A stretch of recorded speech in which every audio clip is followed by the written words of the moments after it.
Good afternoon. Today is Tuesday, March 24th. I'm the Reverend Joe Cherry of the Unitarian Universalist Congregation of Cleveland. I've been bringing daily meditations to folks. Today, I'd like to share the words of a friend and colleague from the United Kingdom, whose name is Reverend Celia Cartwright.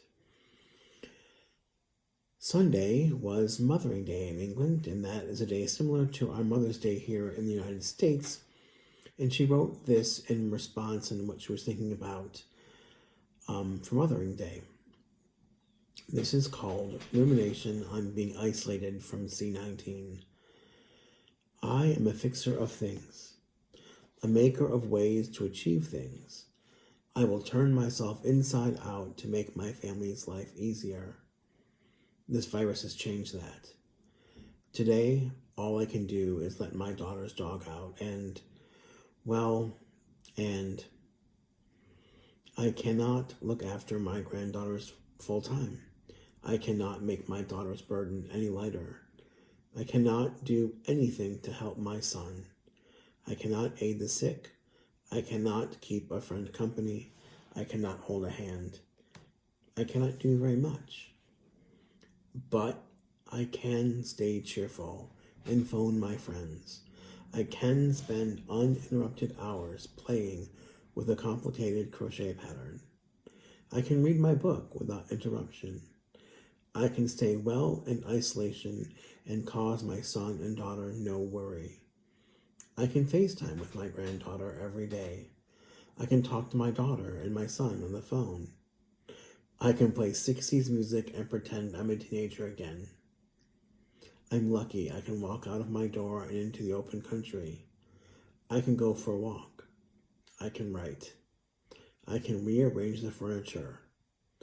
I can be creative. I can make bread. I can stay well. Maybe this may not get rid of all the fear and trepidation, but it's a time for us to re-engage with things I never get time for.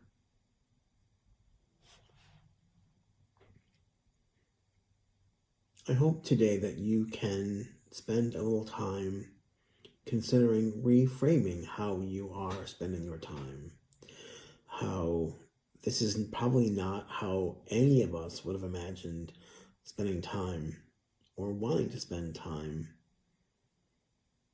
away from work, away from friends, away from colleagues, away from family.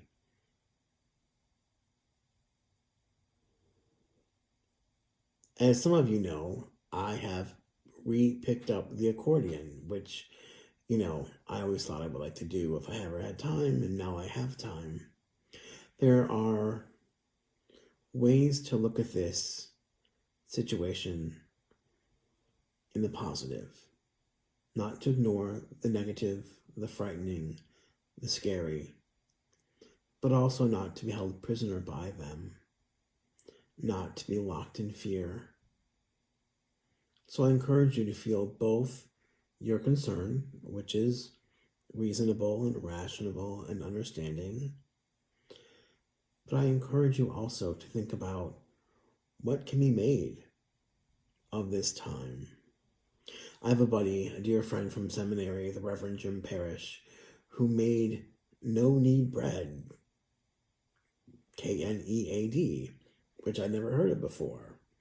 So maybe today, try to bake something you've never heard of before, or make something for dinner that you have never made before, or take the time to sit in your backyard, listen to the birds,